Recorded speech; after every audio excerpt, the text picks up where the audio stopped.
Pizza. Is there a healthy way to eat pizza?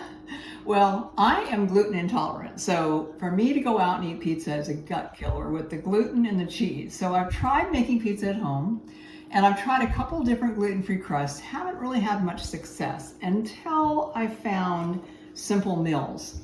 Now, this is really good. It's made with almond meal, and there's really nothing else in here. It's really clean and basic. The thing is about this type of pizza crust is you have to press it out. You can't roll it out. It gets really sticky. So you can see it's a pretty big pizza pan, right? So I pressed it all out, and then you cook it for 15 minutes, and then you put your topping on. I did some jarred pizza sauce, nothing special here.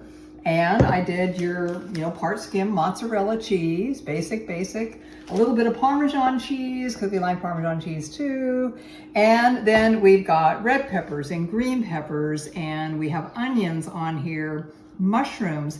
And then to make it a little bit healthier, it's nitrate-free salami. So that's gonna not give you all the nitrates that come in like hot dogs and things like that. And this is really actually good. And we like thin crust though. So if you're not a thin crust lover, you probably won't like this, but we like thin crust, and this works great, and this is gonna taste really good. So if you'd like to know more tips like this, follow me.